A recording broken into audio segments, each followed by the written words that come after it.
Δεν μιλάμε για δοκιμές σε κλειστά εργαστήρια. Ολόκληρη η γη έχει μετατραπεί σε ένα απέραντο εργαστήριο και οι άνθρωποι, χωρίς να το έχουν επιλέξει, παίζουν το ρόλο του πειραματόζωου. Με αυτά τα λόγια η Marjorie Taylor Greene έφερε στη Βουλή των Αντιπροσώπων το ζήτημα της γεωμηχανικής και των επικίνδυνων σχεδίων αποκλεισμού του ήλιου, καταγγέλλοντας ότι πίσω από την πράσινη ατζέντα κρύβονται αδίσταχτα πειράματα με άγνωστες συνέπειες για τη ζωή, την υγεία και το μέλλον των κοινωνιών. Humans have been trying to control the weather for centuries. Native American tribes perform ceremonial dances to summon rain during droughts. The Mayans sacrifice humans to their rain god. Today, people are still trying to control the weather, but some things have changed. Modern attempts at weather control don't appeal to divinity. Instead, they use technology to put chemicals in the sky. Cloud seeding, for instance, uses silver or lead iodide to try to increase rainfall in a specific location. What's also changed over time is the scale of ambition.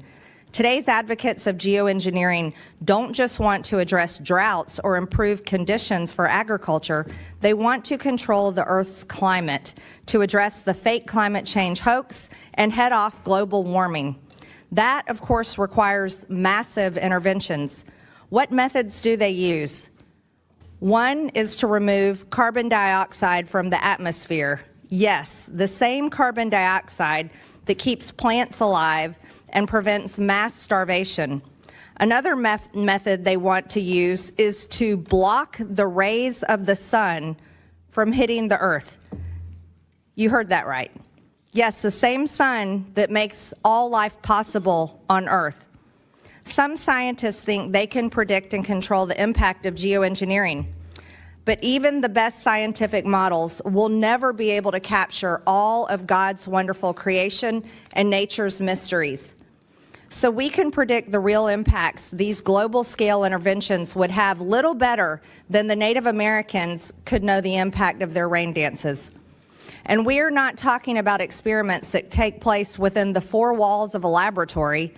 Our world is the laboratory, and we happen to be the lab rats. Blocking the sun would have unknown consequences that no scientific climate model could ever reliably predict. This could include serious reductions in crop yields, significant changes in plant and animal life, disastrous ozone depletion, not to mention the damage done to human health. The reality is that the federal government has a long history of experimenting with weather modification.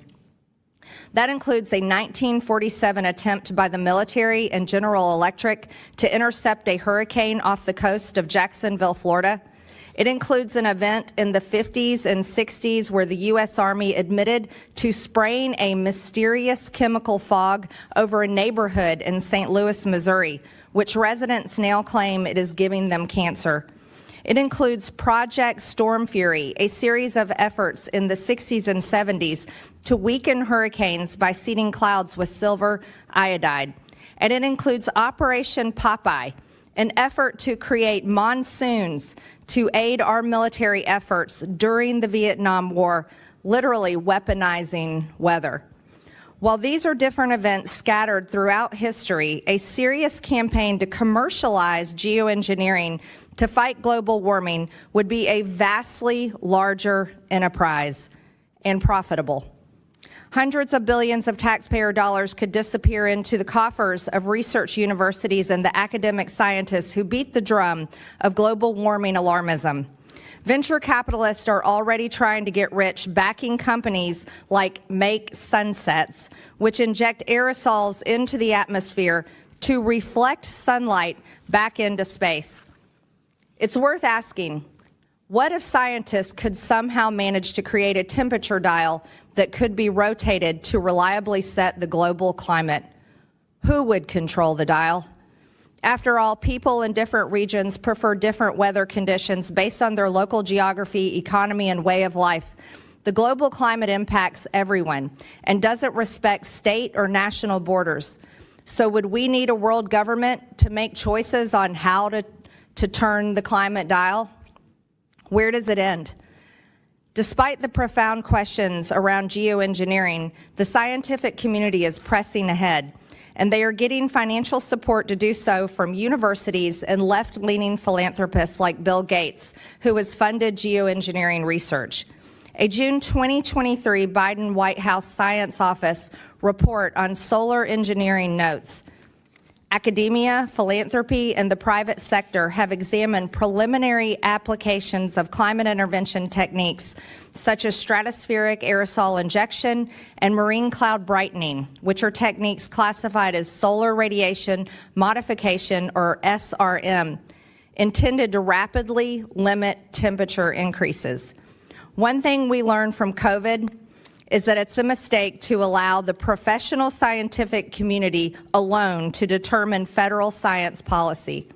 The same professional scientific community that closed ranks around the need to close schools and businesses due to COVID is of a single mind when it comes to global warming.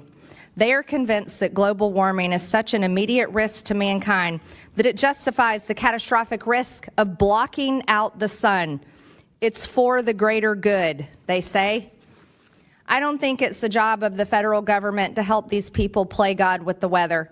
In fact, I think it's the job of Congress to protect our people and make sure that weather and climate control experiments and activities do not create adverse, unintended consequences for the rest of us. That's why I'm grateful for the transparency the Trump administration is shedding on this issue.